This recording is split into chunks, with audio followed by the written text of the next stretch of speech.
assim. Professor Cleiton, você quer começar essa conversa? Pode ser.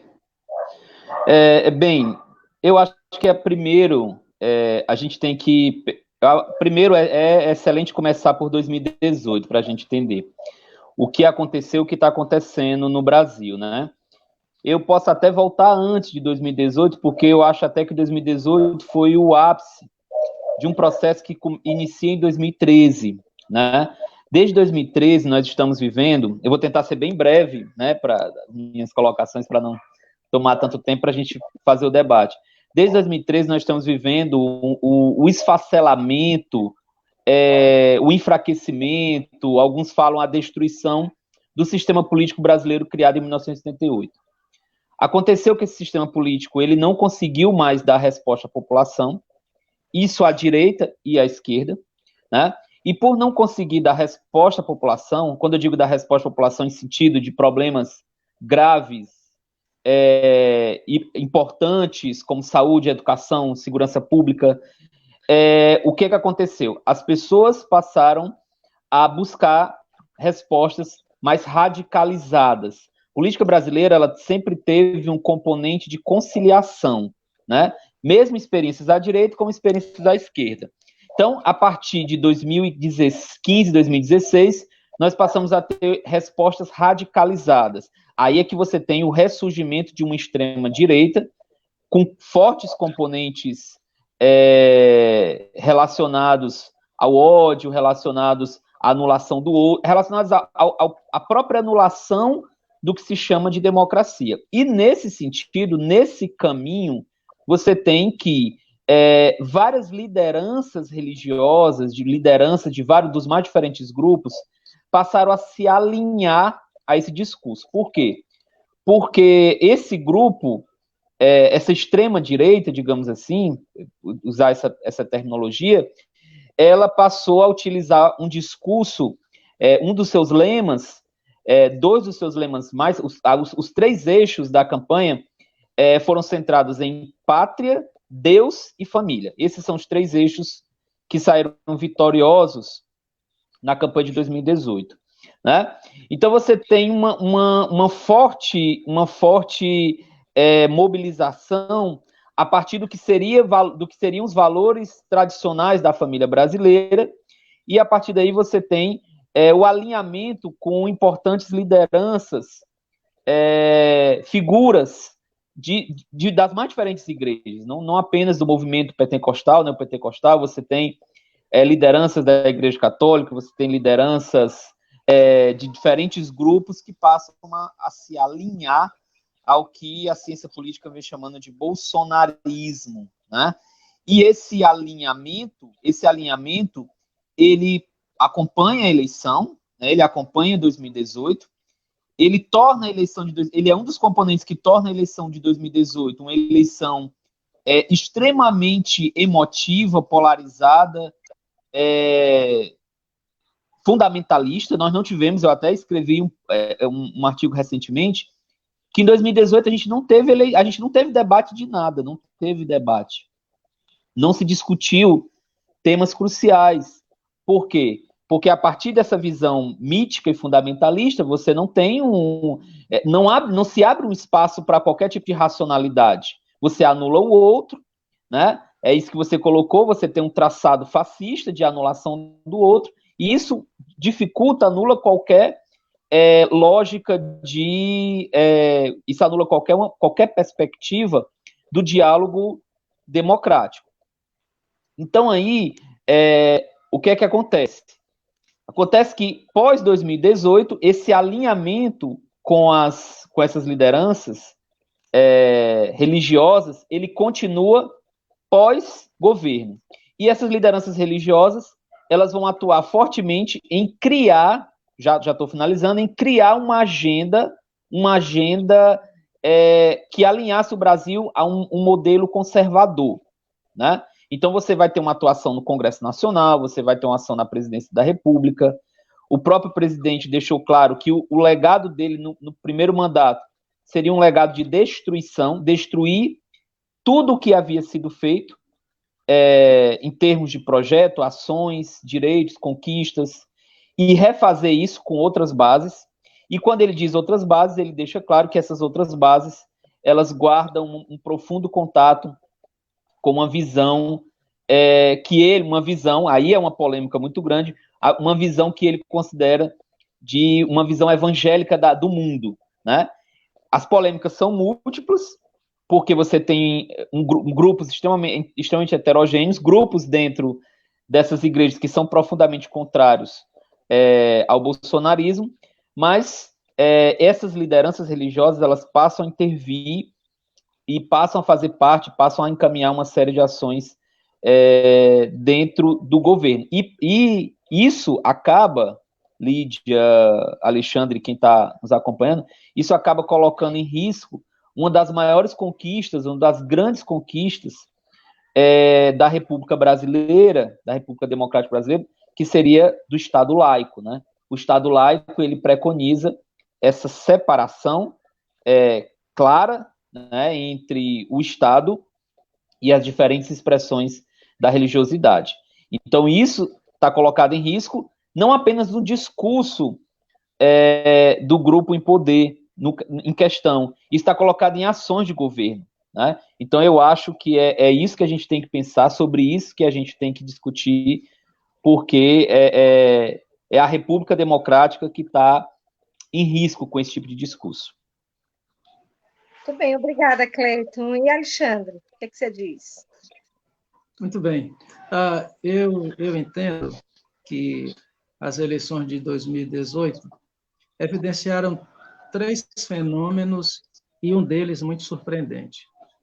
O primeiro fenômeno que a sociedade brasileira já conhecia era a penetração do discurso evangélico, sobretudo pentecostal, sobretudo nas camadas populares, e com alterações na teologia, incluindo elementos da prosperidade, participação social do fiel, produção de riquezas, construção de evidências e proeminências sociais e políticas. Esta verdade já havia se desenrolando e amplamente estudada e divulgada pela mídia, e, portanto, a sociedade não se surpreendeu com a penetração do discurso evangélico no interior da mentalidade da sociedade brasileira.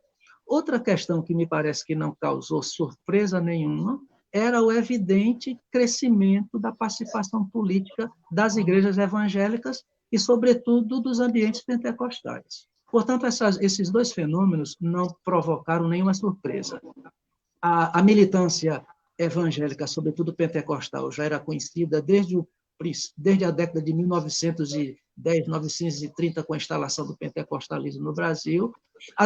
As conquistas de lugares políticos e a presença de representantes religiosos evangélicos no cenário político federal, estadual e municipal já se tornou um quadro que a sociedade brasileira estava bem assimilando. Agora, o que causou profunda surpresa foi a ocupação do Planalto. Isso não se esperava. Ou seja, se a sociedade brasileira vinha acompanhando o avanço da imagem social das igrejas evangélicas e a presença de grande e significativa representatividade em todos os quadros da vida política nacional, e, portanto, esses fenômenos não provocaram nenhum tipo de surpresa, mas a eleição de um candidato, o terceiro candidato de confessionalidade protestante evangélico, porque nós tivemos Café Filho, que era um presbiteriano,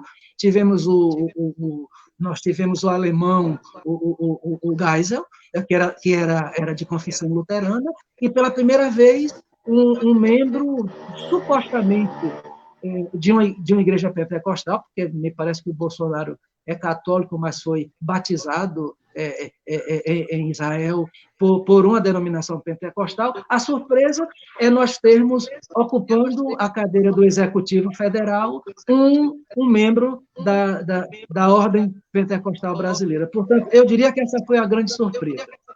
No entanto, eu penso que a gente tem muitos lugares para olhar. O Cleiton propôs diversos olhares, e eu penso que nós temos 2 coisas a dizer acerca dessa pergunta que a Lídia se faz. O que foi que aconteceu?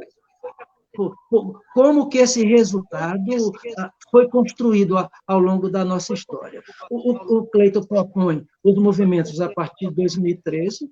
No entanto, eu diria que a relação entre Estado e religião no Brasil obedece a uma lógica histórica muito particular da nossa realidade. Portanto, eu entendo que é preciso a gente olhar para o desenvolvimento da religião no Brasil, como essa instituição vai se construindo e se desenvolvendo ao longo da história, e o desenvolvimento do Estado brasileiro. Eu penso que essa caminhada histórica ela tem elementos significativos que nos ajudarão a compreender esse desembocar de 2018. Outra questão que eu acho que deve ser colocada é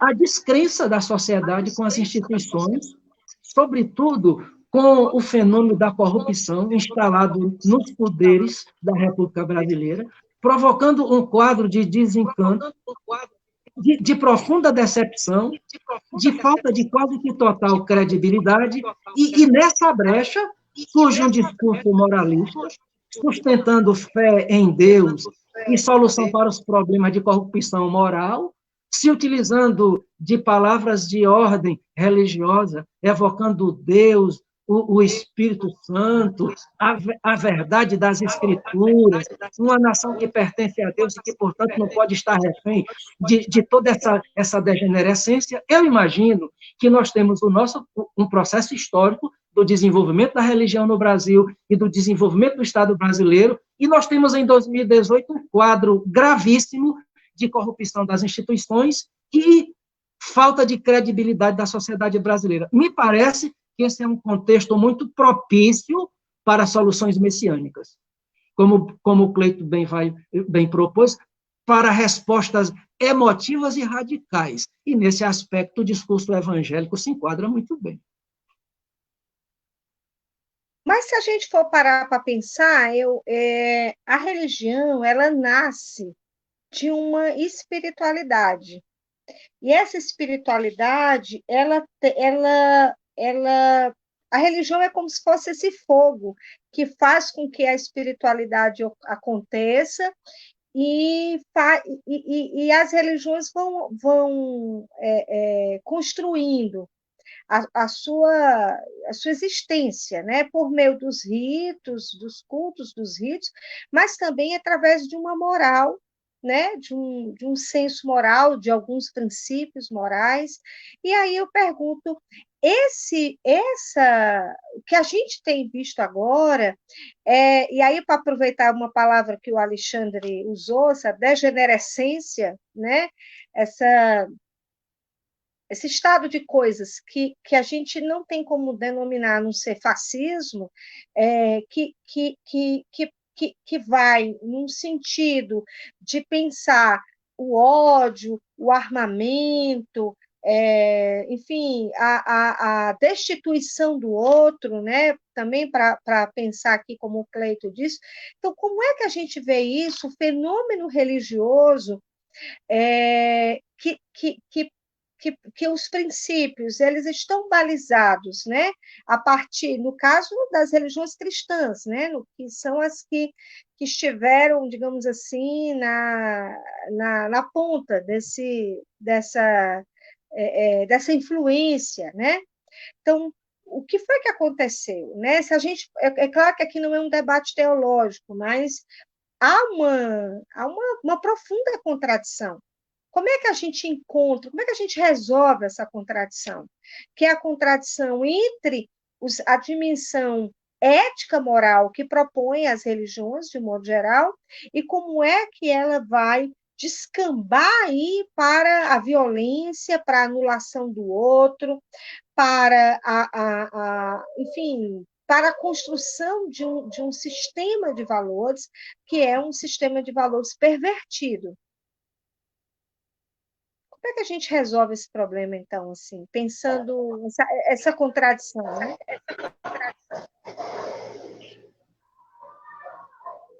Eu começo? Pode começar. Ok. Eu acho que é isso, Lídia. Você tocou num ponto fundamental são contradições, né? Não precisa você ser um doutor em teologia para você saber, minimamente, que os princípios e os preceitos das mais diferentes denominações do cristianismo se chocam frontalmente com o discurso desse grupo que está no poder. Basta a gente pegar a questão armamentista, a gente pode pegar os discursos sobre violência, é claro, você consegue perceber. Agora, sim, o que a gente tem que tentar entender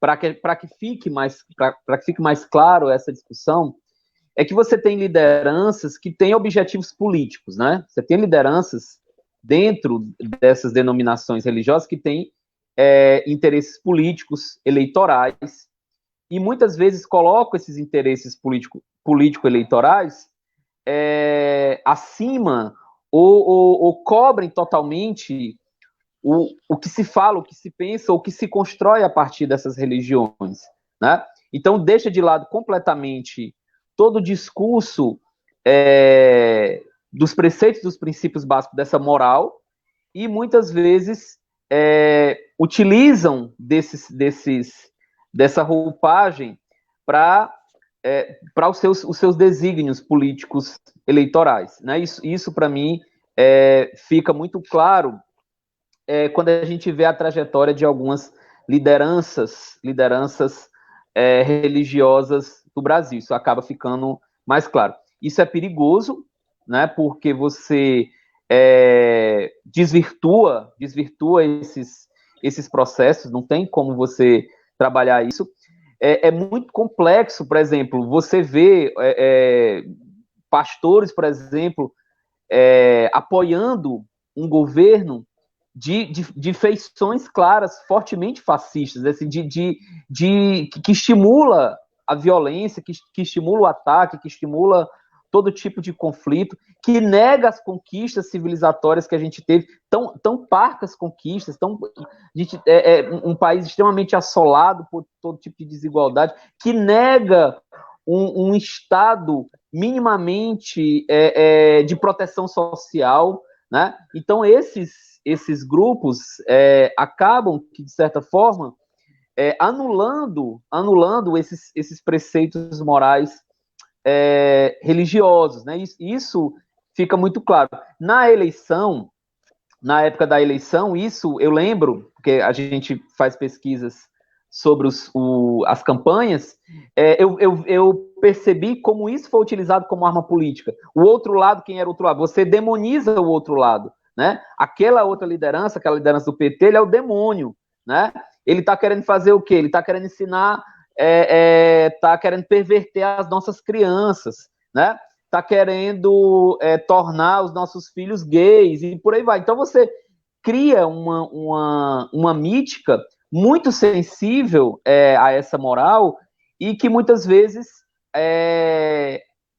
destrói uma série de conquistas que a gente tem. Então é esse momento delicado que a gente vive. Eu percebo que já é visível que vários pastores, várias lideranças que caminharam juntos com o bolsonarismo em 2018 já começam a pular do barco, né? Assim, isso já começa a ficar visível. A gente acompanha algumas redes sociais, porque essas pessoas começam a perceber que isso que está sendo feito é completamente diferente de algo que esteja ligado a uma família, a uma lógica de família tradicional brasileira, não tem nada a ver, né? A realidade do governo Bolsonaro está sendo vista agora, o que ele realmente é, o que ele realmente representa, e, a meu ver, o que ele realmente representa não tem nada a ver com essa fundamentação. Inclusive, até a própria fé dele, Alexandre, até a fé dele é uma polêmica, né? Por quê? Porque você tem um homem, você tem uma liderança que fica oscilando entre um catolicismo e fica oscilando entre o catolicismo, a Assembleia de Deus, fica lá e cá. Então, assim, até a fé, que parece, para quem está vendo mais de perto, que é uma fé instrumentalizada. É uma fé instrumentalizada politicamente. Então, quando ele vai fazer um discurso, olha, eu vou, quando eu tiver a possibilidade de escolher um ministro do STF, eu vou escolher um ministro terrivelmente evangélico, né? Isso é uma afronta àquele evangélico que realmente, né, caminha junto com uma moral, com preceitos éticos. Por quê? Porque o que ele está falando ali de profundamente, terrivelmente evangélico, nada tem a ver. Por quê? Porque isso anula a própria ideia de Estado laico, né? Você escolhe o ministro do STF não é por uma dominação religiosa, é por uma capacidade, por uma articulação, por uma habilidade, por poder, de certa forma, ocupar aquele cargo. Olha, a Lídia coloca bem a Lídia coloca bem a questão quando ela fala, bom, se a religião tem uma base, tem um fundamento ético, o que justifica essa imagem, esse discurso, essa presença fascista da religião no atual quadro do poder brasileiro? Eu penso que a gente não pode esquecer, e a gente não pode se iludir, acerca do caráter contraditório das instituições e entre as instituições, a instituição religiosa. Elas têm caráter contraditório. Eu fico pensando, por exemplo, no catolicismo, você tem de um lado a teologia da libertação e do outro lado a renovação carismática, que são duas visões, duas percepções dentro do mesmo fenômeno. Você tem na evangélica brasileira um protestantismo letrado, protestantismo esclarecido, que é o protestantismo histórico, mas você tem o pentecostalismo e o neopentecostalismo dentro do mesmo movimento. Enquanto a Lídia estava falando, eu me lembrei, Cleito, da categoria weberiana do desencantamento do mundo. Ora, uma das coisas mais extraordinárias do Weber é que ele diz assim, a religião desencantou o mundo, mas quem encantou também foi a religião. O continente europeu foi encantado pela religião. E quem desencantou foi a religião. Então, ela tem esse caráter contraditório. O que significa dizer que é a instituição humana. Portanto, ela é marcada pela dialética, pela contradição. Agora, o que me preocupa nesse quadro, Lídia e Cleiton, é que a religião que está no poder, a expressão evangélica que está no poder, não representa os piedosos, não representa uma religião letrada, não representa uma religião humanística, mas representa a expressão radical da religião autoritária no ambiente evangélico brasileiro. Portanto, nós temos a pior expressão de fé que ocupou esse espaço por astúcia e por oportunismo. Agora, eu digo para vocês uma coisa, a igreja pentecostal brasileira, em 2014, ela começa a perceber que não precisa de candidatos, ela pode ter os seus próprios candidatos. Em 2018, ela enfrenta isso com um projeto muito claro de ocupação de espaços do poder. Agora, eu penso que a igreja evangélica, sobretudo a pentecostal, vai se assentando, vai ganhando espaço, estendendo a sua tenda no campo social, sem ter essa pretensão. Portanto, o que moveu o crescimento pentecostal brasileiro, a partir de 1910, com a chegada da igreja cristã e pouco tempo depois, com a chegada dos missionários que fundaram a Assembleia de Deus, esse movimento tinha por objetivo levar o conhecimento da suposta verdade do Evangelho à população. Mas se trata de um fermento que cresce.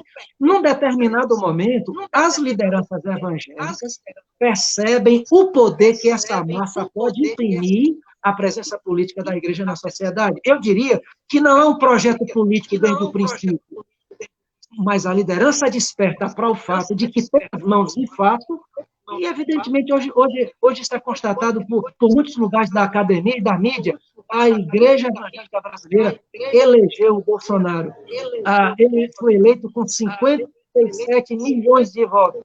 Desses 57, 29 milhões de votos foram evangélicos. Se trata de um poder que nós não podemos ignorar. Eu imagino que isso foi ignorado. E me parece que que a versão pior da política brasileira percebeu isso.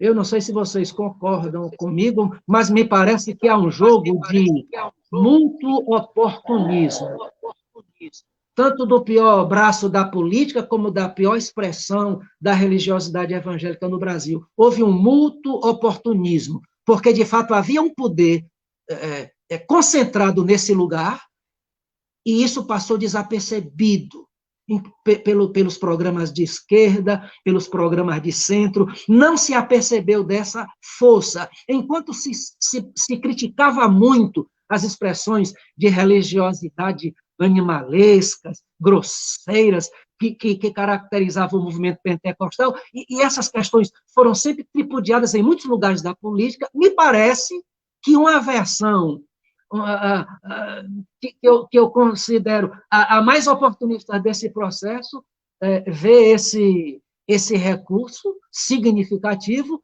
e que me parece foi decisivo. O voto dos católicos nas últimas eleições deram uma diferença mínima para o Bolsonaro. De 31 milhões de votos, 29 milhões foram para o Bolsonaro e aproximadamente 2 milhões para o Haddad. Portanto, de fato, a Igreja Evangélica decidiu essas eleições. E se não houver um cuidado nessa direção, decidirá as próximas. Essa é uma questão séria. Enquanto você falava, Alexandre, eu não tinha como pensar aqui em um outro aspecto, que é o seguinte: o fato de que a gente tem aí uma fissura na ideia de Estado laico e que o projeto de Estado é um projeto com bases religiosas. Na questão que eu lancei anterior, é que tipo de questões ético-morais estavam disseminadas por essas religiões que dava no fascismo. Mas o que a gente precisa pensar é que é um projeto de poder, mas ele não é um projeto de poder político, isto é, de ocupar esse lugar político para que nele pudesse ali disseminar suas bases de valores. Por isso que eu insisto em que esses valores são valores de uma contradição extremamente forte com relação às questões que estão postas pelo cristianismo originário, que faz com que esses valores que queiram estar ali. E eu vou dizer por quê. Nós, no Espiritismo, vários, a gente tem um dado que diz isso também, que do montante dos religiosos, nós tivemos uma parcela muito significativa também de espíritas que votaram com Bolsonaro e estão, inclusive, nessa base de apoio até agora. Quer dizer, a gente não tem um dado de quantos são, mas nós temos ainda um número significativamente representativo. E quando isso... E aí, recentemente, quando no Brasil todo começaram a aparecer grupos fazendo essa crítica interna dentro do movimento espírita brasileiro, se colocando contrário a esse estado de coisas, chamando para uma reflexão da doutrina espírita enquanto sua base, né? Buscando aí sua base que é cristã, sua base que é uma base daquilo que revela para nós os espíritos e que foi codificado por Kardec. E aí apareceu um seminário que era dos espíritas à esquerda, e quando apareceu os expositores desse seminário, vários desses expositores eram pessoas políticos ou que tinham estado nos governos que eram governos progressistas nesses últimos 15 anos. E aí, quando eu li a lista dos expositores, eu disse, vale, esse sujeito era espírita, esse sujeito era espírita. Quer dizer, essas pessoas têm uma religião, é claro, porque todos nós temos direito a professar uma religião, isso está inscrito na nossa Constituição, isso é um direito fundamental, mas isso é da esfera privada. todo mundo tem direito à profissão religiosa da esfera privada. Então, essas pessoas, como você mencionou, Alexandre, Café Filho, ou outros, tinham a sua religião. A questão que a gente tem que pensar é quando esse projeto, que é um projeto religioso, ele se coloca como poder dentro da política. Porque eu sou uma pessoa religiosa, o Alexandre também, o Cleiton eu acho que não é, mas outros, e a gente está na vida, no mundo, na esfera pública, e eu não vou impor ali o meu jeito, a minha concepção de mundo, mesmo que eu ocupe um cargo de poder. Então, eu acho que a questão ela está centrada nessa tensão que existe entre a esfera pública e a esfera privada. Eu queria que vocês pudessem falar um pouco disso, e que a gente pudesse, talvez, explorar, porque eu sei que nós somos aqui, nós três, né, das ciências sociais, mas para que a gente pudesse discutir isso com quem nos assiste, quando é que a modernidade funda essa ideia de Estado laico? Porque isso é um projeto moderno. Isso não é. As sociedades pré-modernas, elas não tinham essa preocupação. Elas não eram laicas, elas eram marcadamente religiosas. Então, a gente pode falar em retrocesso, a gente pode falar, como alguns teóricos vão dizer assim, a gente está falando um retrocesso histórico, uma crise civilizatória, ou, enfim, que tempo é esse? Porque a gente avançou digamos assim, por mais de um século, né, nessa busca aí da manutenção do Estado laico. Mas como projeto, né, porque a gente sabe que ele sempre foi tenso, essa separação entre público e privado, entre laicidade e o poder religioso, né?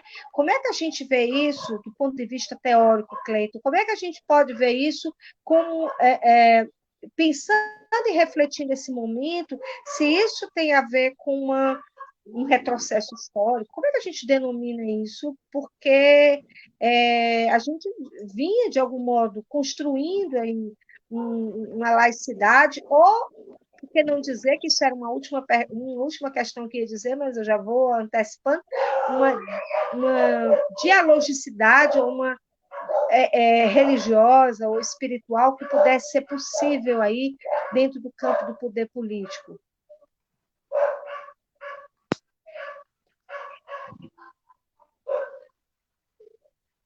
Eu não estou lhe ouvindo, Cleiton. Acho que você está no mudo.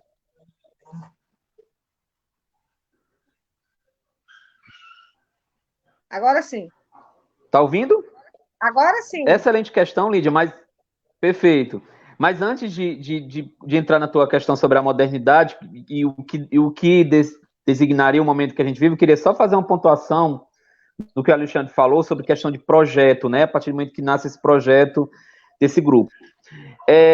Basicamente, desde a redemocratização, a gente tem a presença muito forte de grupos religiosos nas mais diferentes esferas da vida política, né? Notadamente do Congresso Nacional. Tanto é que a gente tem uma bancada, né? Denominada Bancada da Bíblia, né? Já é quase que folclórico, né? Assim, já tem uma série... E a Bancada da Bíblia é interessante porque ela reúne lideranças dos mais diferentes partidos e é um grupo bem, bem considerável e que está lá dentro do centrão, né? Que é aquele formado por políticos de natureza mais fisiológica, clientelista, né? Tem esse traçado. O que começou a acontecer? Em meados dos anos 2000, 2004, 2005, essas lideranças, com o aumento da representação parlamentar, com o aumento da representação nos pequenos municípios, eles passaram a desenvolver uma unidade e surgiu isso que o Alexandre colocou, que é a ideia assim, pronto, nós temos uma atuação legislativa, essa atuação legislativa, ela funciona dentro de uma perspectiva de vetos. Como é que funciona a perspectiva de veto? Nós não podemos criar nada, mas nós podemos vetar qualquer avanço. Então, os caras estão lá no Congresso Nacional, chega alguma medida, como, por exemplo, educação sexual, que para eles acreditam que isso fere, de certa forma, a moralidade cristã. Então, o que a gente pode fazer? Esse projeto chegou lá, vamos nos articular para vetar. Então, o poder político desse grupo, ele era um poder de veto.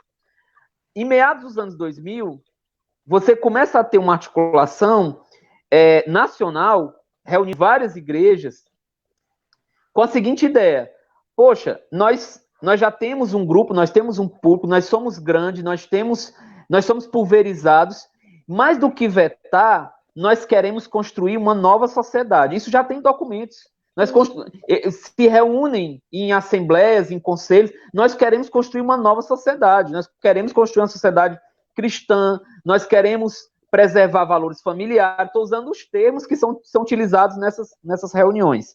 Então, o que acontece? Aí começa um processo e um projeto de ocupação do executivo.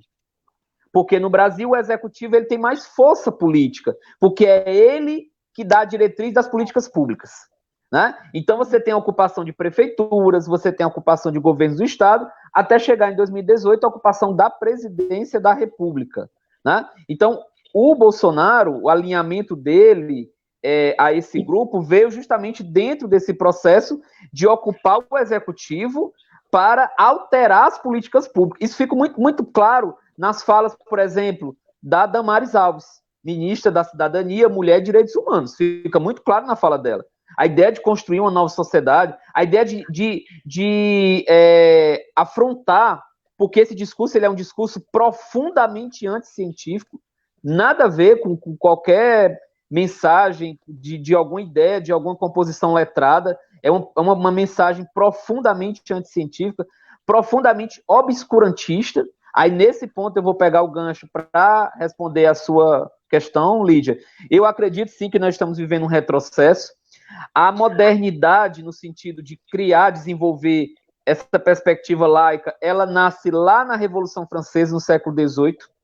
Ela parte da Revolução Francesa, e a partir da Revolução Francesa, você tem uma série de movimentos que vão, né, de certa forma, buscar essa separação, esse distanciamento. E já no século XIX, nós vamos ter a reverberação nisso nas constituições. Então, você vai ter as constituições do Brasil, de países da América Latina, da França, de nações ocidentais, que vão trazer para a Constituição essa ideia do Estado laico. E, junto com essa ideia do Estado laico, um discurso moderno da esfera pública, partindo da ideia de que a esfera pública é marcada por uma modernidade de distanciamento. Isso é muito tenso, porque se for pegar, por exemplo, o Brasil, durante o Império, a Igreja Católica ela era submetida ao Império Brasileiro. Né? Os padres, eles eram funcionários do imperador. Né? Então, toda a nossa formação, ela está, de certa forma, permeada por essas tensões. Então, a partir do século XIX, você tem esse pensamento de distanciamento, né, de separação dessas duas esferas. Ao longo do século XX, apesar das tensões, essa perspectiva ela vai se fortalecendo, e ao longo do século XX é uma luta que vai fazer parte também dos movimentos sociais. Né? Essa luta ela vai entrar nos movimentos sociais. Aí o que é que nós temos a partir de meados do século XXI? Isso que eu estou falando não é algo brasileiro apenas.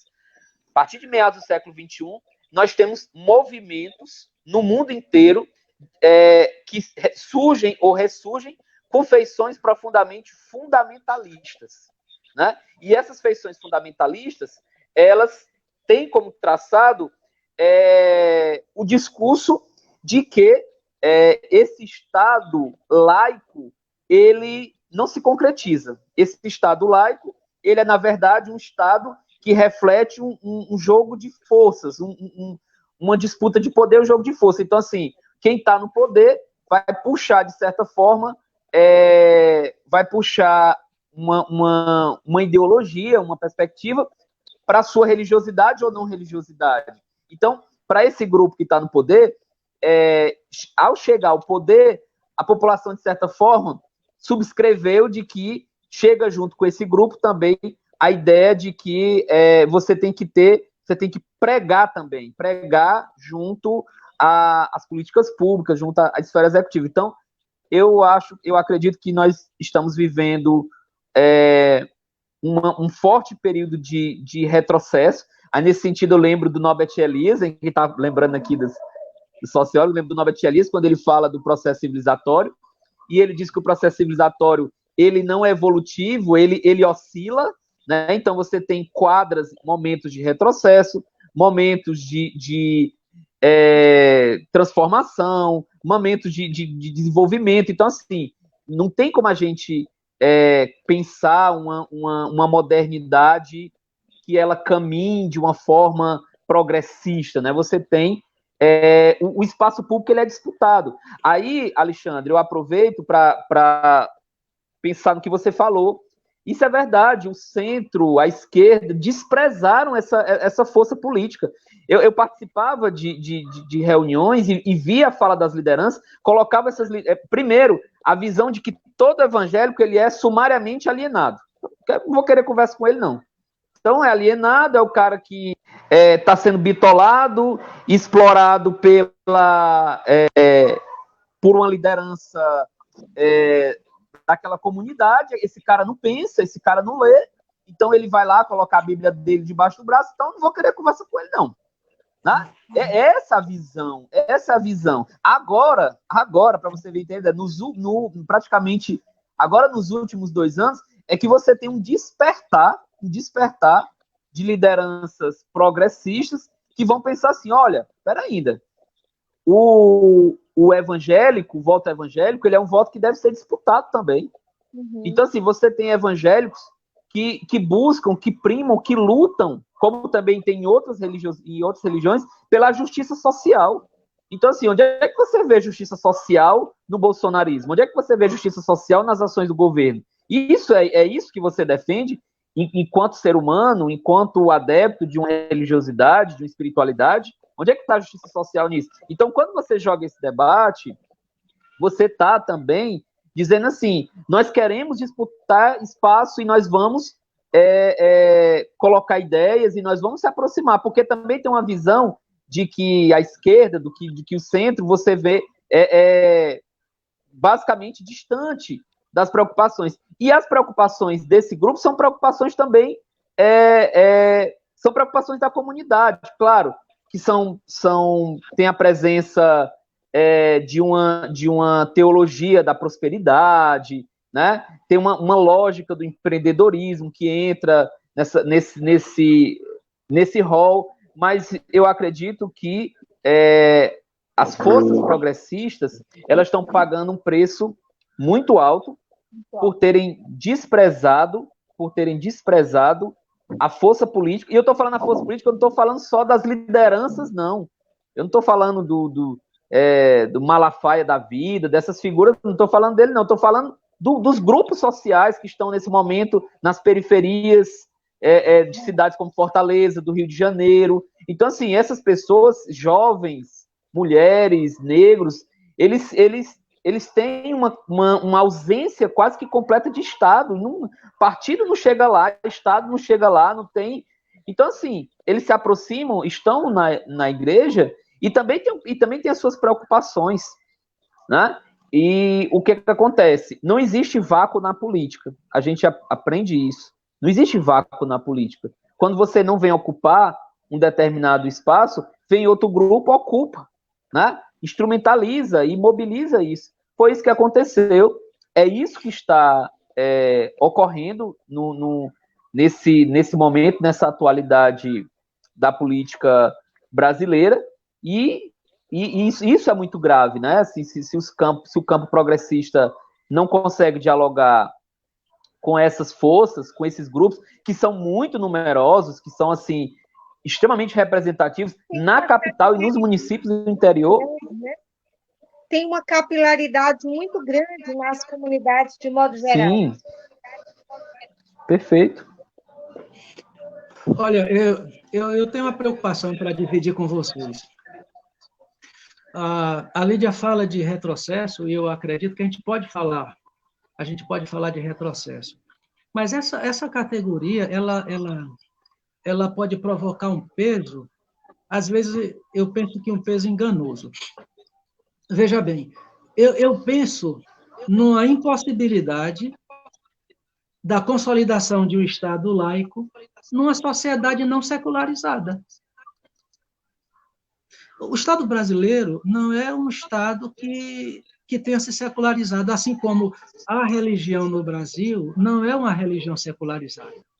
A religião brasileira está muito fortalecida por argumentos de verdades absolutas, que ninguém tem nada a dizer nem a falar e que ela tem a resposta para tudo. Para questões de gênero, para a ciência, para a pesquisa, para afirmar que a Terra não é redonda e para afirmar um monte de coisa. Essa é uma religião que não se secularizou, ela não dialoga com ninguém, ela não reconhece outros lugares de verdade. Esse é o problema de uma religião que não se seculariza, que não é uma religião letrada, que não admite conviver com outras respostas. Esta é uma religião não secularizada. Por outro lado, ora, por que um discurso tão nefasto como esse encontrou espaço na sociedade? Se você analisa a relação igreja-estado na Europa, você não vai perceber isso. Nós estamos assistindo a um governo extremamente conservador e autoritário no coração da democracia ocidental, que é os Estados Unidos, e você percebe o lugar do poder falando, às vezes, sozinho, com determinadas repercussões sociais, mas você percebe que a sociedade política estadunidense não se deixa mover tanto por essa moda. Então, a gente pergunta, por que esse discurso nefasto penetrou? Por que houve espaço para ele? Ora, nós vivemos num Estado que não se secularizou, um Estado que não investe em educação, que não investiu em ciência e em tecnologia, que mantém dentro das suas repartições imagens religiosas, um Estado que usa os símbolos religiosos nos seus campos de intervenção e nos seus trâmites burocráticos. O Estado brasileiro não se secularizou. Eu imagino que nós tivemos grandes conquistas com a Constituição de 1988, mas diversos analistas de políticas públicas afirmam que aquilo apenas foi o início de um jogo, que muita coisa foi esquecida e que muita coisa não se consolidou.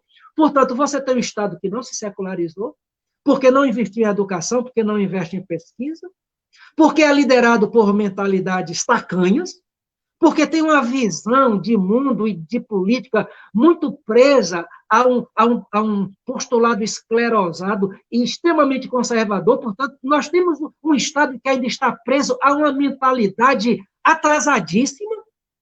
Então, esse Estado não secularizado oferece o espaço necessário para que uma religião de mentalidade primitiva, como é o momento da religiosidade evangélica brasileira, excetuando-se alguns grupos de esclarecimento, aqueles que se reúnem para dizer nós estamos nos opondo a esse governo, mas se trata de uma minoria, porque a grande massa, inclusive de protestantes históricos, juntando-se a pentecostais no Brasil, tem uma mentalidade extremamente conservadora, ultramoralista, fechada para as possibilidades de inovação. Então, nós temos um casamento. Nós temos uma sociedade não secularizada, porque continua sendo sociedade de muitos analfabetos, sociedade atrasada tecnologicamente, de muitos trabalhadores que ainda usam o corpo para produzir o seu sustento. Nós temos políticos e pessoas fazendo a gestão do Estado que não tem preparo nenhum para isso.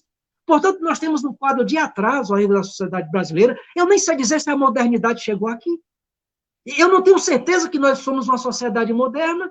Assim, a gente tem respirado alguns ares de modernidade em alguns lugares. Você percebe isso em alguns setores, mas o atraso ainda é muito dominante. Eu diria que isso justifica esse casamento quase que perfeito que se deu entre essa mentalidade religiosa atrasada e a ocupação do espaço de gestão do poder político no Brasil. Esse espaço ainda é muito acessível a esta mentalidade.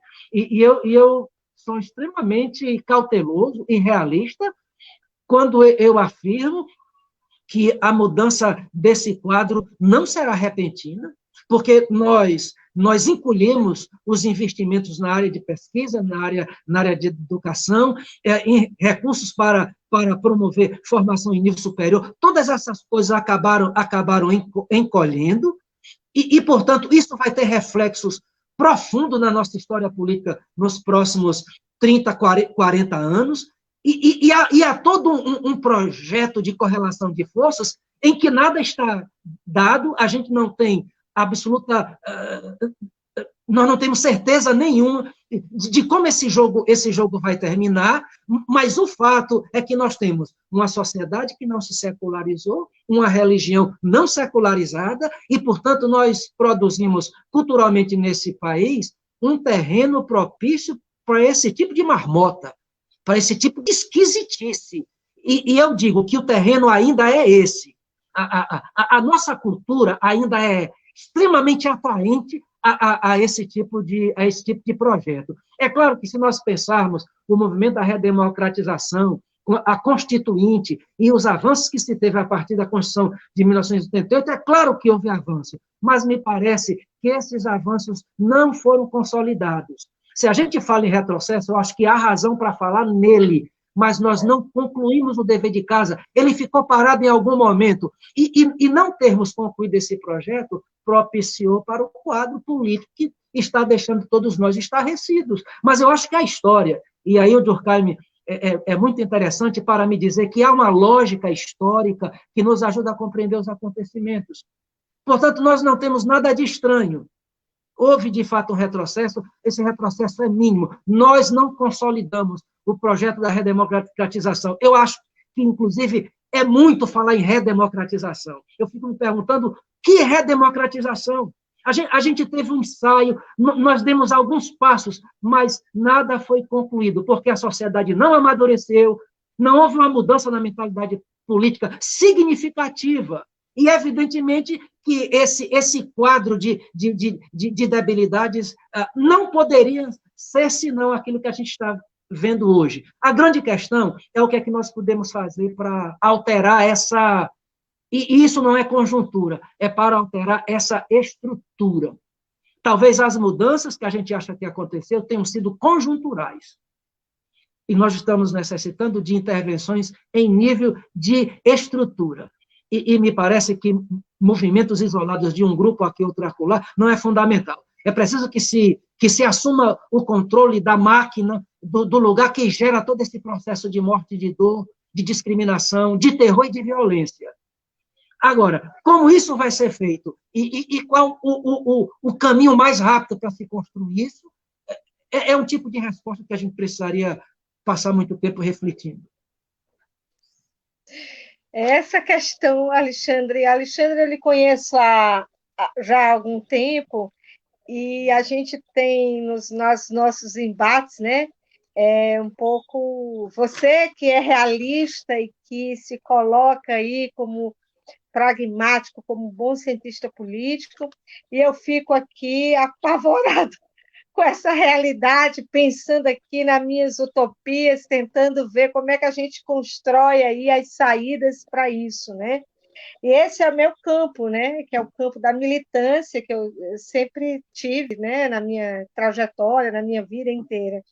E aí, enquanto vocês falavam, eu fiquei pensando, e aí eu queria trabalhar agora uma questão mais, talvez, de origem sociológica. Que sociedade é essa que deixou um campo tão fértil para isso acontecer, né? Porque se a gente... Isso que o Alexandre coloca, de que, na verdade, a gente... havia um campo aberto para que essas ideias aparecessem, né?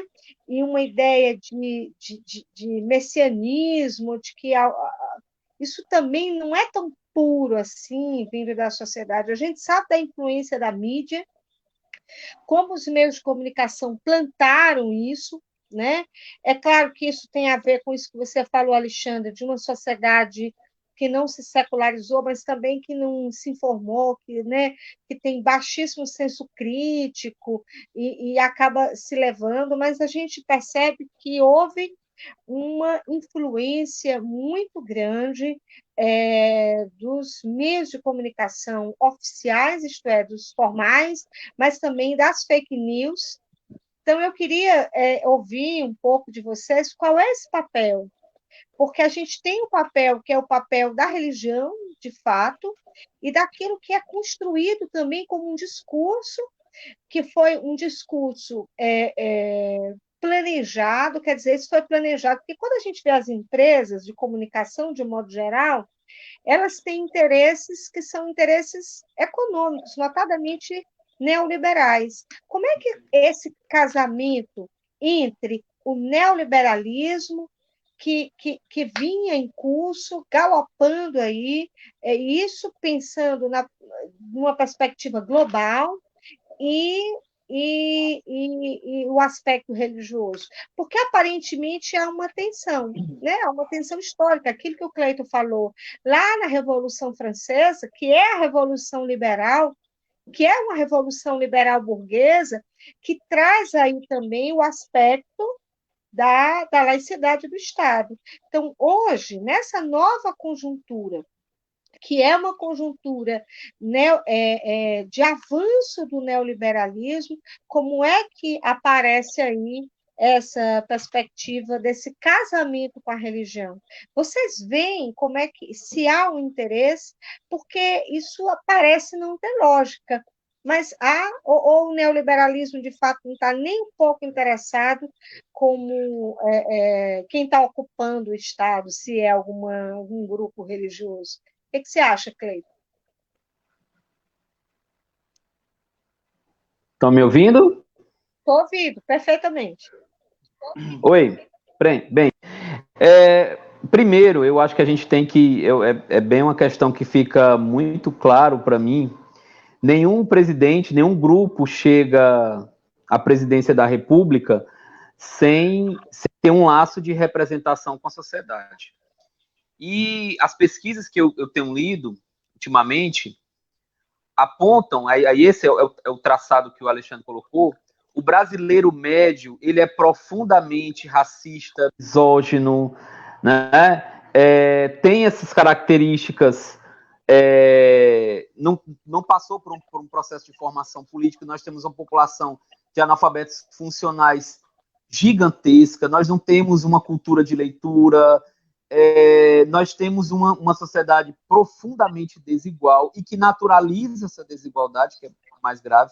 Então, esse brasileiro médio, de certa forma, ele se viu nessas figuras que estão no poder, ele se viu, né? ele encontrou um elo de representatividade, ele encontrou, de certa forma, algum canal para que pudesse escoar essa sua visão de mundo, né? Então, esse elo, ele existe, essa base, ela tá colocada, não tem como a gente negar isso. Esse é o retrato da nossa sociedade, uma sociedade que realmente tem uma série de abismos, né? E dependendo da região que você está, esses abismos são ainda mais claros. Dependendo do grupo que você está inserido, esses abismos, eles são ainda mais violentos, e por aí vai, né? Então, como eu falei no começo, né, da live, a gente não teve um debate racionalizado, isso não foi colocado, isso não existiu. Com relação ao neoliberalismo, eu defendo a tese, eu venho escrevendo que a gente não tem, esse governo do momento, ele não é neoliberal, ele é ultraliberal. Eu já até tracei por quê? Porque junto a uma ideia de Estado mínimo, junto a uma perspectiva sem planejamento, junto a uma perspectiva de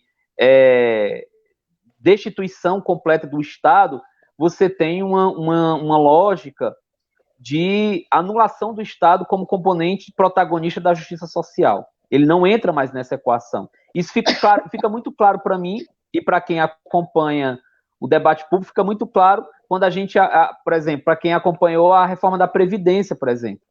E o secretário da Previdência, ele falou isso, o secretário nacional da Previdência, a Previdência, nós estamos interessados com cálculo contábil, não é com a perspectiva de se a mulher trabalha mais que o homem, trabalha em casa, isso aí não tem nada a ver com a gente, não. O cara disse isso. E o mercado que apoiou, que depositou suas fichas nesse grupo, ele depositou essas fichas por causa do discurso de reforma que esse grupo trouxe, né? A ideia de reformar o Estado, reduzir o papel do Estado, trazer um componente realmente pró-mercado, é essa a ideia. Esse mercado, e aquilo que a gente chama de mercado, ele não tem um componente ético, moral, ele quer espaços de negociação, quer espaços de abertura de investimento, ele não está preocupado, tanto é que a gente viu isso nas ditaduras militares. Então, assim, se engana quem acredita que um empresário vai deixar de investir num país porque se tornou ditadura, não funciona, né? O que o mercado não entendeu, o que os atores protagonistas do mercado não entendeu, é que esse governo, esse grupo que está no poder, ele, por gerar muitas crises, ele não traz nenhum ambiente de confiança e de estabilidade para o próprio mercado. Então, a gente vive uma crise econômica profunda, né? Se tornando mais grave devido à pandemia, sem perspectivas, porque você não tem sequer um governo que aponte saídas, né? Que aponte saída no sentido assim, olha, o que nós vamos fazer pós-pandemia? Vamos fazer o quê? Nós estamos aí, tá os números saindo agora hoje, que nós estamos batendo recorde de desemprego. O que a gente vai fazer com essas pessoas? Né? Mas não há uma preocupação com essas pessoas. E no caso do mercado, basta a gente perceber, o mercado ele foi profundamente aliado dos governos progressistas, governo Lula, governo Dilma. Né? Basta a gente perceber a ideia, os grandes empresários, os proprietários de banco foram profundamente. A partir do momento que você tem uma crise fiscal, esses mesmos empresários, eles saem, eles se afastam desse grupo e passam a buscar melhores possibilidades. Esse é um retrato até do nosso tipo de elite, né? Aí eu vou pegar já que a gente está resgatando alguma, eu vou pegar o Darcy Ribeiro, né? O Darcy Ribeiro, que o Alexandre também conhece, o Darcy Ribeiro, ele colocava, a nossa elite política e econômica, ela não tem projeto, ela tem um projeto de destruição, ela está ligada, basicamente, a um projeto de dominação, de exploração, ela não tem um projeto civilizatório. Aí responde a questão do Alexandre, né?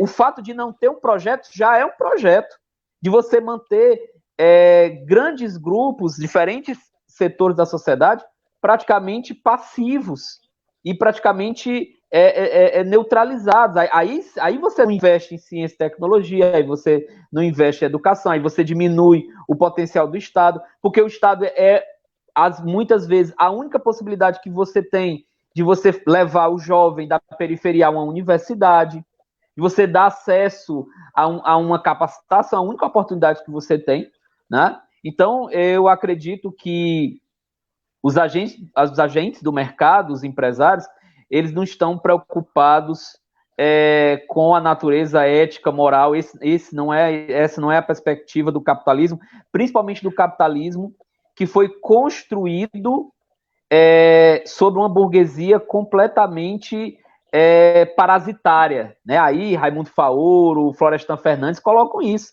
Uma burguesia que não tem nenhum tipo de compromisso social e que só tem uma visão a curto prazo. Né? Porque, assim, nos países que tem algum tipo de desenvolvimento social, que esse projeto minimamente ele se completa, a burguesia ela entra numa perspectiva de que se você cria possibilidades da população ter o mínimo de dignidade, ter educação, isso, de certa forma, a médio e longo prazo, se torna benefício para toda a sociedade. Né? Acaba conduzindo toda a sociedade. Então, isso não existe.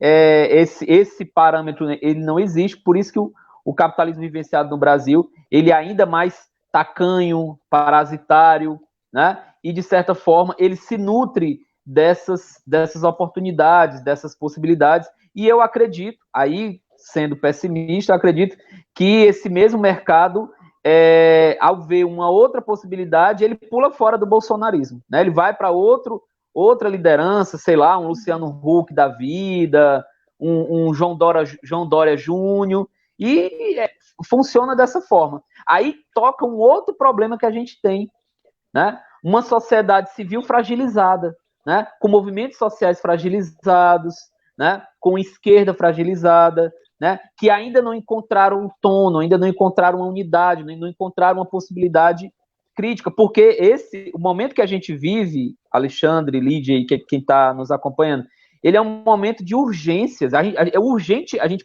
necessita urgentemente afastar esse grupo do poder para que a gente possa ter, claro, nós temos determinadas questões estruturais, mas nesse momento de pandemia, você tem aí 25 mil mortos no Brasil, e você tem um Ministério da Saúde completamente apático com relação a isso, está falando de vidas, né? Você tá falando de um governo que está abraçado com a morte. Então é uma questão até de sobrevivência para milhões de pessoas que a gente pense saídas imediatamente. Como é que a gente de que forma a gente pode construir saídas nesse momento para que esse grupo, porque ele é um grupo, quando a gente fala que é um grupo fascista, a gente está falando que é um grupo que realmente está aliado a uma necropolítica, né? Uma necropolítica de gestão da morte. Então, é uma questão muito urgente. Eu concordo com o Alexandre que nós temos problemas estruturais, nós temos déficits os mais diversos, mas pensando a conjuntura, a gente está vivendo um momento crítico e urgente, né? Urgente no sentido mesmo de estar ali no limiar da vida e da morte. Antes de passar a palavra para o Alexandre, viu, Alexandre? Só uma coisa que é interessante, quando você falou no final que eu ia, na verdade, colocar a diferença entre urgência e emergência, né? É que a ideia que a urgência, diferentemente da emergência, se a gente fosse pensar isso numa perspectiva médica, por exemplo, é que a urgência ela está no limiar da vida e da morte. Então, se faz urgente que a gente tome as rédeas, né, desse processo, que a gente intervenha, na verdade. E aí, talvez, o freio motor para que essa locomotiva não descambe, nos levando todos para a morte, é pensar o aspecto da revolução. Isso é uma questão que envolve outros aspectos, mas eu penso que a gente tem que pensar imediatamente a voltar a pensar em revolução. Isso é uma questão que a gente, teoricamente, acabou abandonando, né, de uns anos para cá, mas talvez essa seja uma questão que a gente possa retomar uma literatura sobre isso. Mas, Alexandre, diga lá, o que é que você pensa aí desse aspecto, dessa relação entre o Estado ultraliberal e a religião? Enquanto o Cleito estava falando, eu me lembrei de dois autores, mas antes disso, eu particularmente não nutro nenhuma esperança num projeto de solução a partir de liderança política, ou liderança disso, ou liderança econômica. Eu imagino que esse caminho sempre foi enganoso e continua sendo enganoso. Nós tivemos 16 anos em que o país esteve nas mãos de lideranças de esquerda. Um tempo suficiente para um projeto político consistente. Mas acontece que as mudanças não são perpetradas apenas por lideranças. E talvez a palavra da Lídia acerca da revolução seja a questão central de tudo isso. Mas uma revolução, ela deve ser a ação de um grupo que tenha consciência política e que não apenas saiba opinar, mas saiba fazer gestão de política. Portanto, essa é uma questão para ser pensada com profundidade, porque nós não podemos pensar em revolução por revolução. É preciso que se pergunte quem é o povo que faz essa revolução. Mas eu estava pensando, Lídia e Cleito, em dois autores que vocês conhecem bastante e acerca dos quais eu tenho um profundo respeito. Quando Weber escreve A Ética Protestante, ele vai tentar sintetizar as razões que levaram o continente europeu a sair do fundo do quintal do desenvolvimento do mercado mundial e se tornar vitrine exportadora de desenvolvimento social, político e econômico. E há uma palavra que ele diz que eu considero fantástica. ele diz que houve um grande, ele fala que houve um grande progresso. O grande progresso que ele se refere é o abandono das posturas tradicionais e a adoção e a aplicação de racionalidade nas atividades práticas do cotidiano. Ele chama isso de grande avanço, a superação da visão mágica. Eu penso que a sociedade brasileira deveria se desmagicizar. Se eu pudesse criar essa palavra, eu criaria. É necessário um processo de desmagicização. É preciso que a gente ponha os pés na história e que acreditemos, de fato, de que a história não é ação nem de Deus, nem do diabo, nem dos santos, nem dos orixás. Ou nós fazemos, ou a história não acontece. É preciso desmagicizar, desencantar. O grande progresso é o abandono da visão mágica e a adoção de condutas racionais. Eu gosto muito dessa percepção do Weber. Se isso não chegar tão rápido, aí eu proponho a solução marxista. Porque a exploração chegando numa condição radical, até rato acuado morde. Ou seja, se esse modelo entrar em crise profunda e não tiver resposta, eu tenho certeza que os caminhos de mudança se apresentarão e talvez essa seja a grande oportunidade de uma retomada do poder e de se tentar colocar as estruturas sobre cujos trilhos a política e a economia desse país correm, numa outra perspectiva, numa outra leitura e sobre outra visão e sobre outros pressupostos. Mas me parece que isso deve ser fruto de uma grande consternação nacional, choque de mentalidade. Se nós não temos o processo de formação tecnológica e educacional atuante nesse sentido, portanto, pouco pode se esperar de um lugar que tem sofrido tão poucos investimentos e de uma demanda enorme que precisa ser vencida. Se nós não temos respostas imediatas, quem sabe pensar na possibilidade de uma crise profunda, e eu não estou torcendo por ela, não estou sendo profeta do agouro, mas se nós não podemos esperar esse avanço na perspectiva weberiana, da desmagicização da nossa economia e da nossa política e da nossa visão religiosa do mundo, se isso não nos parece tão próximo, talvez o estrangulamento, o colapso desse sistema nos apresente a oportunidade de construir uma nova sociedade.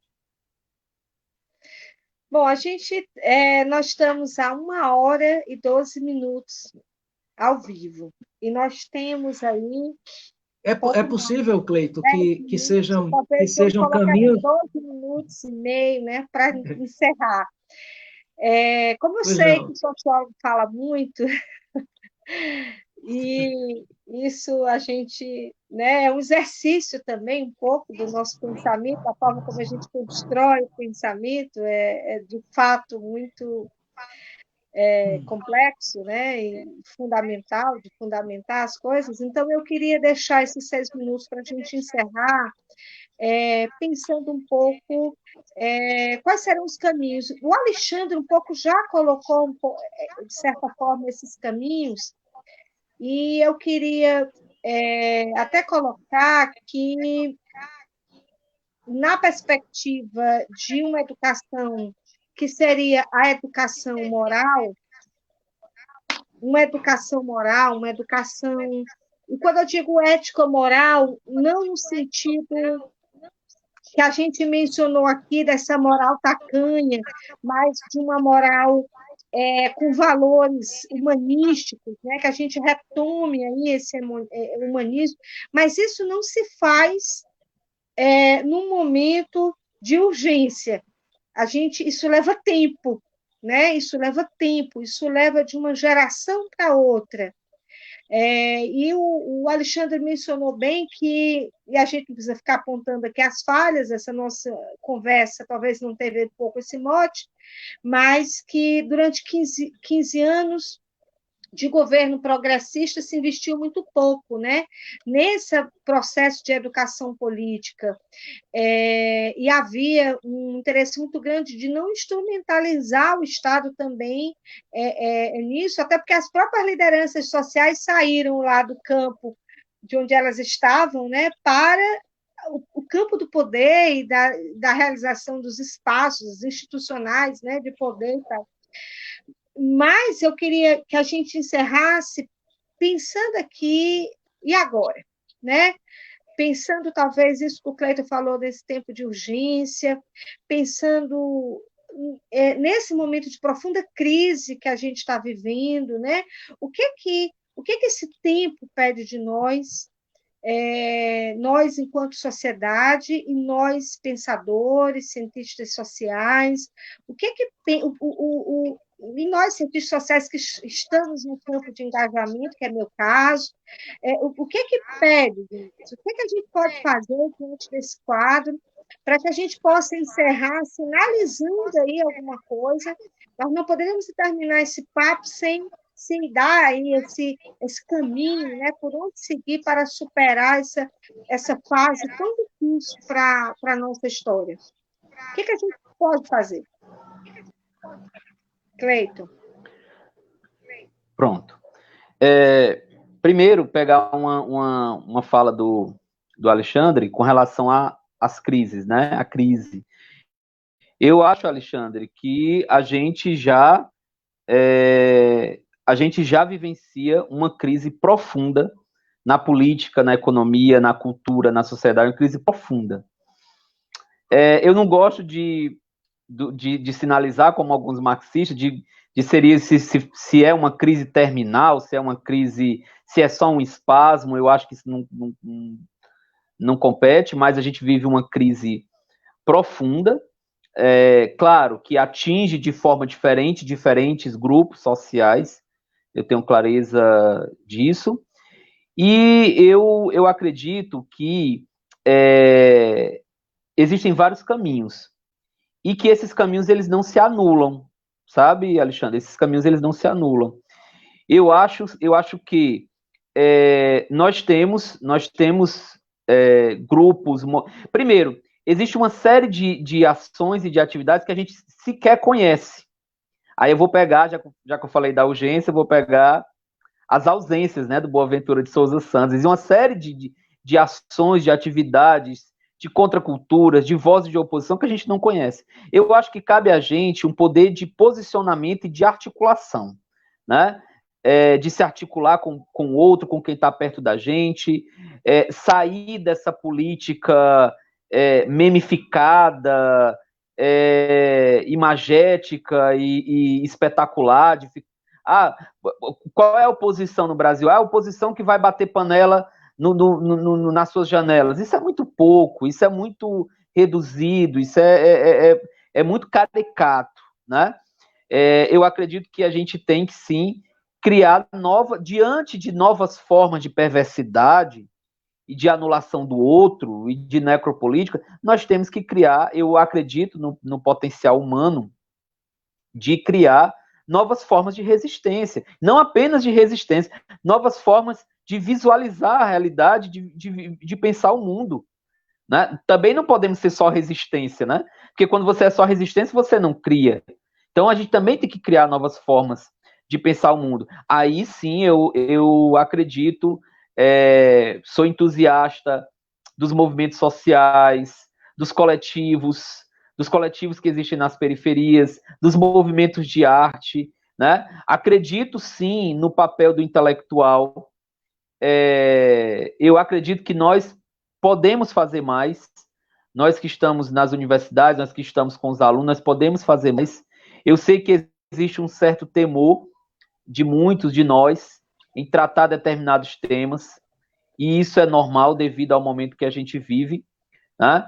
Mas cabe também a gente, cabe a gente ousadia, né? Cabe a gente eu comecei a minha fala parabenizando o Coletivo Girassóis pela ousadia, pelo destemor, pela coragem. Cabe a gente também, profissionais da educação, eu estou com 2 profissionais da educação, que já passaram por muitas turmas, que são formadores de opinião, né? A fala de uma figura como Alexandre forma opinião, é importante para os alunos, da professora Lídia também. Então, assim, eu acho que falta, e a gente deveria se posicionar mais, se colocar mais, denunciar mais todo tipo de atrocidade, fazer isso numa perspectiva coletiva para não se fragilizar, Lídia, porque acontece muitas vezes de um ou outro denunciar ou levantar uma bandeira e essa pessoa acaba sendo perseguida e humilhada nesses momentos de militância e milícia virtual. Isso é muito perigoso. A gente tem que preservar, a primeira dica que eu dou é a gente preservar a nossa vida e a nossa sanidade, né, em meio a esse caos. Preservando a nossa vida, a nossa sanidade, vamos nos articular e pensar novas formas dentro dos coletivos, dentro dos movimentos sociais, para se colocar como oposição, porque a história, aí eu vou pegar o que o Alexandre falou, a história é dinâmica, né? Você tem uma dialética, você tem transformações. Se a gente aceitar de uma forma passiva o que existe, o que vem sendo colocado, a gente vai simplesmente agonizar, que é o que está acontecendo com nossos doentes, com os nossos óbitos.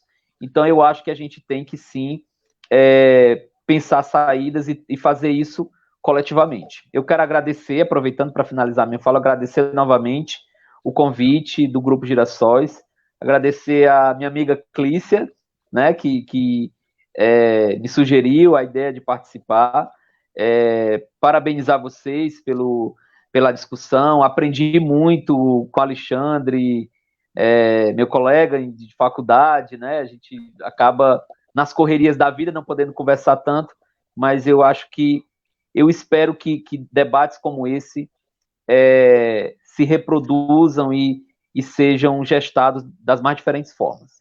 Um grande abraço, pessoal. Obrigada, Cleiton. Alexandre, você tem 5 minutos. Ok, Lídia, eu queria dizer duas coisas.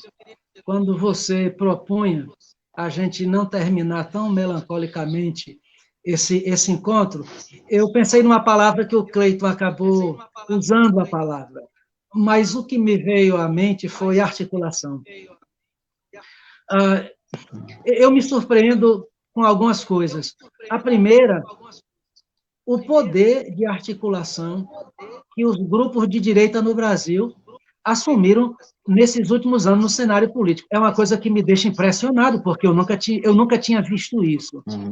Por outro lado, de alguma forma, eu sinto falta de alguns autores que sempre foram muito vigorosos no campo da reivindicação, da luta, de ir para o meio da rua. Eu sinto falta desses movimentos sindicalistas, dessas federações. Eu nunca mais vi a cara desse povo. Então, eu penso que, de alguma forma, nós precisaríamos resgatar a cultura da articulação, de estarmos mais juntos e nos unirmos a outros grupos. Eu penso que essa seria uma necessidade imediata, conjuntural para hoje, para agora, para esse momento que nós estamos vivendo. Penso também que a gente deveria aprender uma lição. Essas articulações não podem mais acontecer em torno de bandeiras pessoais. A gente precisa deixar de divinizar, de reverenciar líderes e figuras. Nós precisamos começar a lutar por aquilo que a gente acredita e que não sejam pessoas, que sejam os nossos compromissos com a vida, com a liberdade, com o bem-estar, a nossa palavra contra a discriminação, o nosso grito em favor da igualdade, o nosso discurso contra a concentração de renda. Eu penso que nós precisamos firmar mais naquilo que a gente acredita, nos nossos princípios, e esquecermos esse endeusamento de lideranças, e eu tanto vejo isso na direita como na esquerda. Eu não quero mais ingressar por esse caminho, eu não quero mais defender nomes, eu estou interessado em defender princípios, aquilo que eu acredito que é salutar para a sociedade, que faz bem ao ser humano, que nos junta, que nos irmana. Eu quero defender isso, eu não estou interessado em fazer filas para aplaudir um homem, falar de um nome, realçar uma bandeira, uma cor. Eu estou fora disso, já me coloquei fora disso há muito tempo, eu não me sinto mais confortável fazendo isso. Mas entendo que a boa articulação, a necessária articulação precisa acontecer. E você é um pouco idealista. E vou propor um caminho que as pessoas não levam muito em consideração, sobretudo o meio acadêmico. Eu conheço tanta gente boa, tanta alma generosa nesse país, tanta gente bacana, que torce pelo bem-estar das pessoas, que querem cuidar de gente pobre, gente com a vocação de Dom Helder Câmara, pessoas que gostam de abraçar e que reconhecem o mal, reconhecem o desonesto, reconhecem a feiura moral e política. Existe muita gente boa nesse país. E eu espero que estas pessoas desencantem, que elas acordem, que a gente possa ouvir mais a voz delas, que elas apareçam mais, porque eu entendo que esse é um testemunho vivo, que nesse momento de extrema urgência que nós estamos vivendo, essas vozes precisam se manifestar. Eu sei que isso é um tanto utópico e um tanto quanto individualista, mas eu conheço muita gente boa, muita gente generosa. A exemplo de Lídia, que é uma pessoa que eu admiro profundamente, encantadora. E o Cleiton, que é uma figura extraordinariamente dedicada, comprometida, e, como ele bem disse, a gente se encontra nos corredores e na sala dos professores, e pouco se fala. Mas estas pessoas precisam aparecer, mostrar a cara e falar. Oportunidade tem, e, portanto, esse campo que ninguém pode tomar, que ninguém pode boicotar, esse lugar precisa ser ocupado. Isso pode ser utópico, pode ser idealista, mas não há maldade em se dizer num programa como esse, num momento como esse, que eu acredito na bondade e na generosidade presente. Eu vejo isso na vida de muita gente. Articulação e despertamento da generosidade do povo brasileiro, da bondade que há em tantas pessoas. Alexandre, que boa, né? Foi muito boa a sua fala. Eu queria, antes de encerrar, dizer que Hannah Arendt tem uma obra que eu reli recentemente. Olha, recentemente eu adquiri de novo, eu comprei, porque eu não tinha o livro em 2016, quando eu estava numa profunda melancolia, na época do impeachment da Dilma, que era Homens em Tempos Sombrios. Então, eu acho que é um pouco isso, né? E ela vem nos dizer isso, ela vem resgatar um pouco as personalidades e as figuras, e ela diz a importância dessas pessoas como se fossem pequenas luzes, né? A semear aí o caminho, né, durante a escuridão. Nós, espíritas, acreditamos que são os espíritos iluminados. Nós, que estamos aqui no mundo, também somos iluminados, não só os que estão no além, mas os que estão aqui também somos iluminados, porque podemos, né, tem figuras iluminadas que estão neste mundo e que a gente pode, de fato, seguir, né? Bom, então nós estamos encerrando. Eu queria agradecer muito, muito, muito ao Cleiton e ao Alexandre. Foi um papo incrível, foi uma aula. Eu espero que todos tenham aproveitado. Foi uma aula de sociologia, de ciência política. Eu acho que a gente estreia esse programa, né, de transmissão ao vivo pelo Facebook. Eu queria deixar um grande abraço para todos os amigos do Coletivo Girassóis e para todos aqueles que nos assistiram, agradecer muito ao Cleiton e ao Alexandre e dizer que a gente espera que vocês possam voltar em outros momentos, né, para somar conosco, porque esse caminho de ocupação aí, que tanto o Cleiton como o Alexandre mencionaram, é um caminho, é de ocupar espaço também nas mentes, nos corações, avivando aí o pensamento crítico e construindo aí as saídas, que são saídas da fraternidade, da justiça, da solidariedade, do bem, né? E há espaço para a gente fazer isso. Isso é a própria praxis, isso é educação, né? Então eu me senti honrada com a presença dos dois, aprendi muito hoje, né? Fiz diversas anotações aqui e certamente a gente vai poder levar isso para outros campos de conhecimento onde a gente está. Então, boa noite a todos e a todas.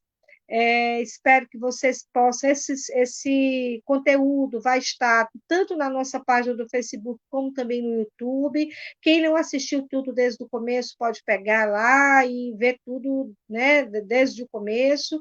Eu agradeço mais uma vez e desejo boa noite a todos. Até logo.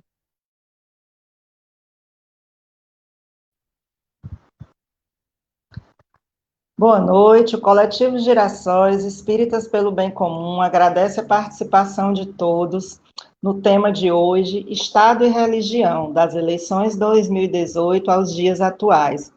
Conversamos sobre o assunto com o professor Cleiton Monte, cientista político, professor articulista e pesquisador do LEPEM, Laboratório de Estudos sobre Política, Eleições e Mídia da UFC, a professora Lídia Valesca, doutora em Sociologia pela UFC, professora universitária, integrante do Coletivo Girassóis e do Grupo Espírita Casa da Sopa, e com o professor Alexandre Carneiro, doutor em Sociologia pela UFC e professor universitário. Obrigada e boa noite.